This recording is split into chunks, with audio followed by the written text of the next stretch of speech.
ಈ ಬಾರಿಯ ಮುಂಗಾರು ಅಧಿವೇಶನ ಯಾವೆಲ್ಲ ಕಾರಣಕ್ಕೆ ಬಹಳ ಪ್ರಾಮುಖ್ಯತೆಯನ್ನ ಪಡೆಯುತ್ತೆ ಅಂತ ಅನ್ಸುತ್ತೆ ಮತ್ತು ಸರ್ಕಾರದ ಮುಂದಿರುವ ಸವಾಲುಗಳೇನು, ವಿಪಕ್ಷಗಳು ಯಾವ ಅಸ್ತ್ರಗಳನ್ನ ಇಟ್ಕೊಂಡು ಕೂತಿದೆ ಅಂತ ಅನ್ಸುತ್ತೆ ನನಗೆ? ಜುಲೈ 20ರಿಂದ ಅಂದ್ರೆ ಸೋಮವಾರದಿಂದ ಆಗಸ್ಟ್ 13ರವರೆಗೆ ಸಂಸತ್ನ ಮುಂಗಾರು ಅಧಿವೇಶನ ನಡೀತಾ ಇದೆ.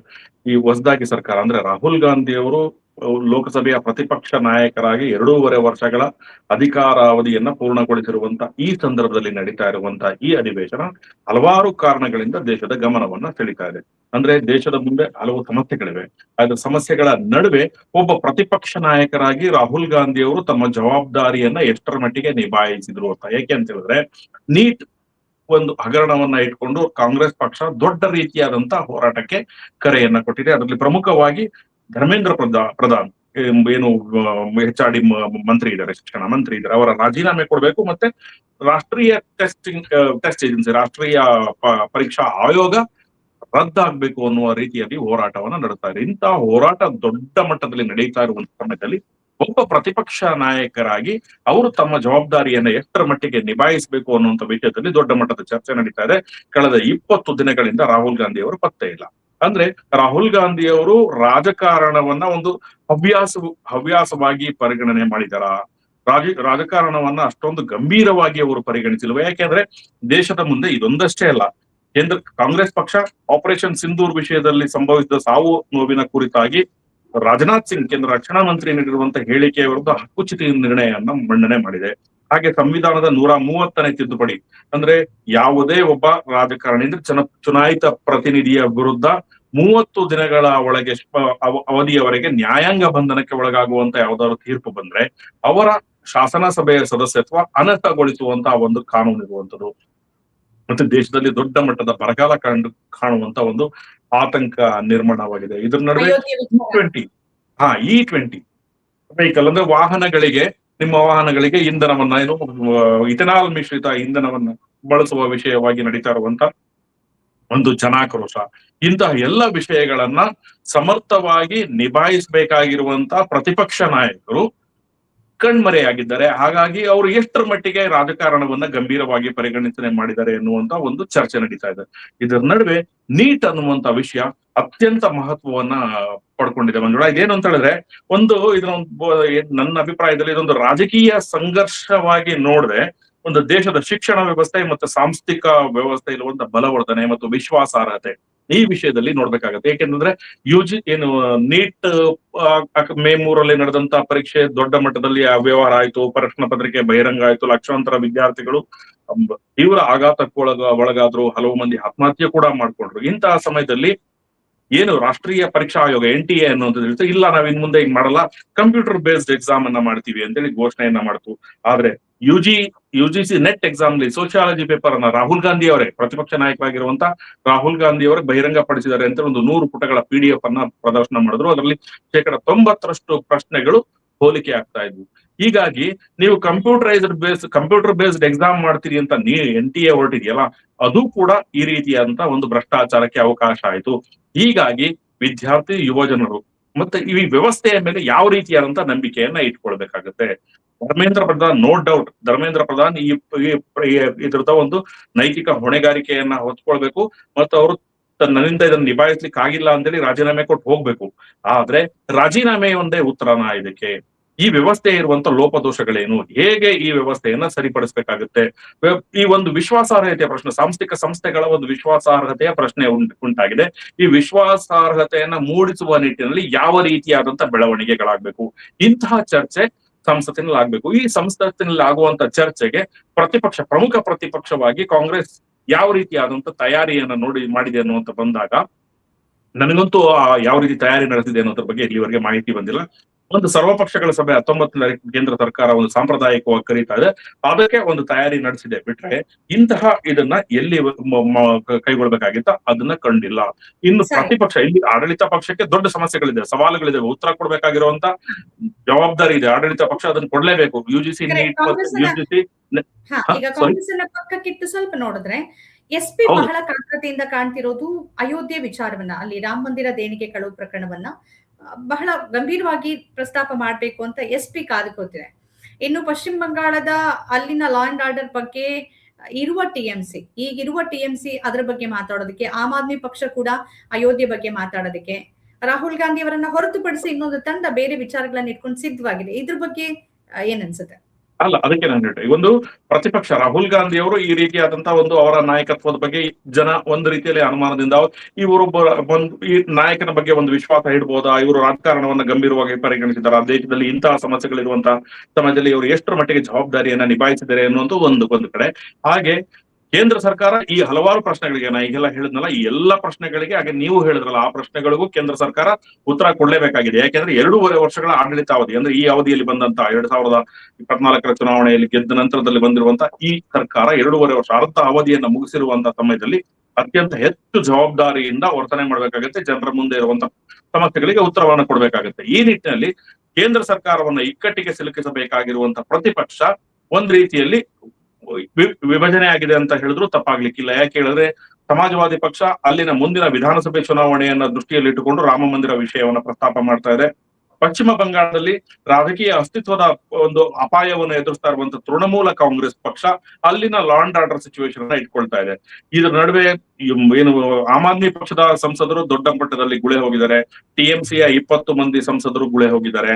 ಈಗ ಒಟ್ಟು ಇಂಡಿಯಾ ಬ್ಲಾಕ್ ಅಂತಾರ ಕೇಂದ್ರ ಸರ್ಕಾರವನ್ನ ಇಕ್ಕಟ್ಟಿಗೆ ಸಿಲುಕಿಸಬೇಕಾಗಿರುವಂತಹ ಇಂಡಿಯಾ ಬ್ಲಾಕ್ ಇವತ್ತು ಒಂದ್ ರೀತಿಯಲ್ಲಿ ಅತಂತ್ರ ಸ್ಥಿತಿಯಲ್ಲಿ ನಿರ್ಮಾಣ ಆಗಿದೆ. ಯಾಕೆಂದ್ರೆ UBTಯ 6 ಸಂಸದರು NDA ಜೊತೆ ಗುರುತಿಸ್ಕೊಂಡಿದ್ದಾರೆ. ಇನ್ನು ತಮಿಳುನಾಡಿನಲ್ಲಿರುವಂತಹ ಅತಿ ದೊಡ್ಡ ಪಕ್ಷವಾಗಿರುವ DMK ಕಾಂಗ್ರೆಸ್ಸಿನಿಂದ ಬಹುತೇಕ ದೂರ ಸರಿದಿದೆ. ಇಂತಹ ಸಮಯದಲ್ಲಿ ಎಲ್ಲರನ್ನ ವಿಶ್ವಾಸಕ್ಕೆ ತೆಗೆದುಕೊಂಡು ಯಾವ ರೀತಿ ಸಂಸತ್ತನ್ನ ಮುನ್ನಡೆಸ್ತಾರೆ ಅನ್ನುವಂಥದ್ದು ಇದು ರಾಹುಲ್ ಗಾಂಧಿ ಅವರ ನಾಯಕತ್ವಕ್ಕೆ ಮತ್ತು ಪ್ರತಿಪಕ್ಷದ ನಾಯಕತ್ವಕ್ಕೆ ಇರುವಂತಹ ದೊಡ್ಡ ಸವಾಲು. ಯಾಕೆಂದ್ರೆ ಸರ್ಕಾರವನ್ನ ಈ ಹಿಂದಿನ ಅಧಿವೇಶನಗಳಲ್ಲಿ ಸರ್ಕಾರವನ್ನ ಅತ್ಯಂತ ಸಮರ್ಥವಾಗಿ ಇಕ್ಕಟ್ಟಿಗೆ ಸಿಲುಕಿಸುವಲ್ಲಿ ರಾಹುಲ್ ಗಾಂಧಿ ಯಶಸ್ವಿಯಾಗಿದ್ರು. ಅದಕ್ಕೆ ಇಂಡಿಯಾ ಬ್ಲಾಕ್ ನ ಎಲ್ಲಾ ಸದಸ್ಯರು ಕೂಡ ಸಹಕಾರವನ್ನ ಕೊಟ್ಟಿದ್ರು. ನೀವು ಫೈಲ್ಸ್ ಅನ್ನ ತಗೊಳ್ಳಿ ಮತ್ತು ಪುಸ್ತಕ ತಗೊಂಡು ಈ ಪುಟದಲ್ಲಿ ಹೀಗಿದೆ ಅಂತ ಹೇಳುವಂತ ವಿಷಯಗಳಿರ್ಬೋದು, ಈ ಎಲ್ಲವನ್ನ ತಗೊಂಡಂತ ಸಮಯದಲ್ಲಿ ರಾಹುಲ್ ಗಾಂಧಿ ಒಂದು ವಿಶ್ವಾಸ ಮೂಡಿಸುವಂತ ಕೆಲಸವನ್ನ ಮಾಡಿದ್ರು. ಆದ್ರೆ ಈಗ ಉಂಟಾಗಿರುವಂತ ಈ ಬಿಕ್ಕಟ್ಟು ನಿಜವಾಗಿಯೂ ರಾಹುಲ್ ಗಾಂಧಿ ಅವರ ನಾಯಕತ್ವಕ್ಕೆ ಇರುವಂತಹ ಸವಾಲು.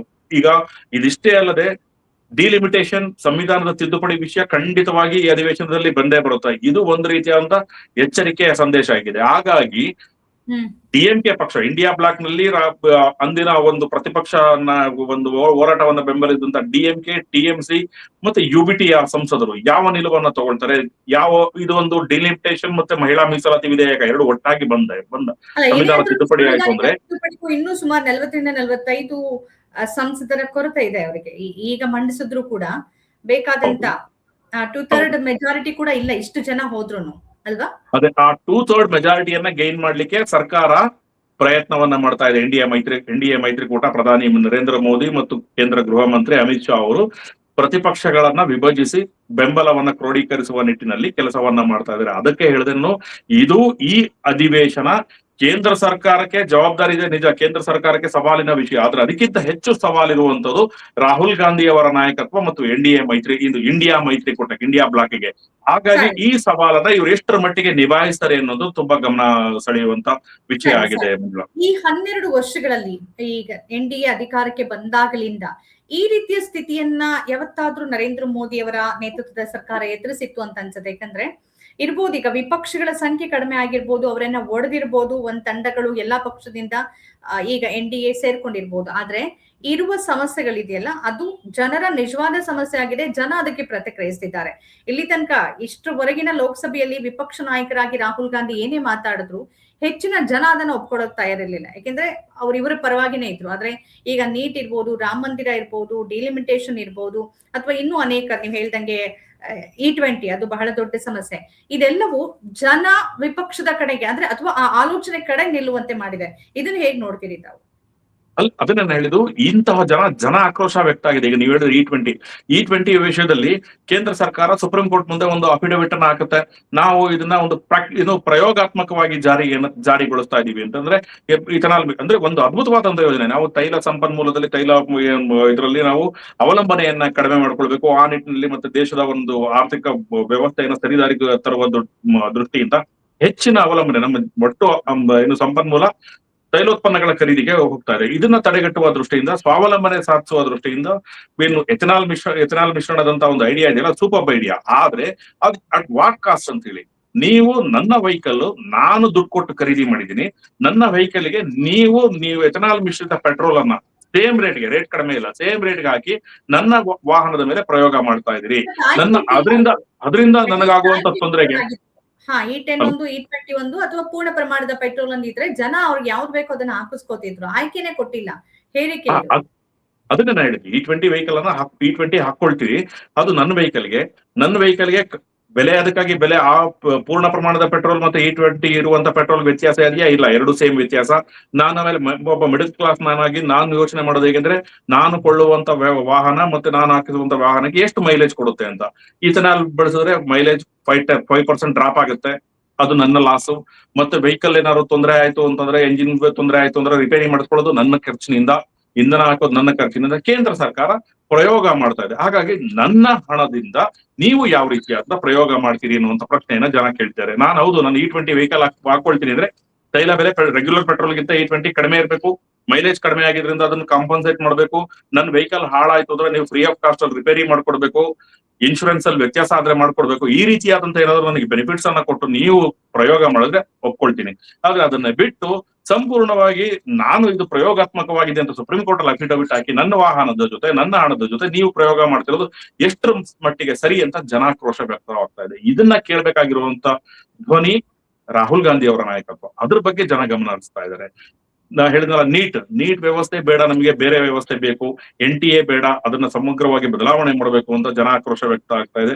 ಅದಕ್ಕೆ ಧ್ವನಿ ಆಗ್ಬೇಕಾಗಿದ್ದು ಯಾರು ಅಂತ ರಾಹುಲ್ ಗಾಂಧಿ ಅವರ ಬಗ್ಗೆ ಗಮನ ಆಸೆ ಕಣ್ಣುಗಳಿಂದ ಜನ ನೋಡ್ತಾ ಇದ್ದಾರೆ. ಅಂದ್ರೆ ಇಲ್ಲಿಯವರೆಗೆ 12 ವರ್ಷಗಳ ಕೇಂದ್ರ ಸರ್ಕಾರದ ಆಡಳಿತಾವಧಿಯನ್ನು ನೋಡಿ ತನಗೆ ಒಂದು ಯಾವುದೇ ರೀತಿಯಾದಂತ ಪರ್ಯಾಯ ಬೇಕಾಗುತ್ತೆ, ನನ್ನ ಧ್ವನಿಯನ್ನ ಸಂಸತ್ತಿನಲ್ಲಿ ಪ್ರತಿಧ್ವನಿಸುವಂತ ನಾಯಕ ಬೇಕು ಅನ್ನುವಂತ ರೀತಿಯಲ್ಲಿ ಹುಡುಕ್ತಾ ಇದ್ದಾರೆ.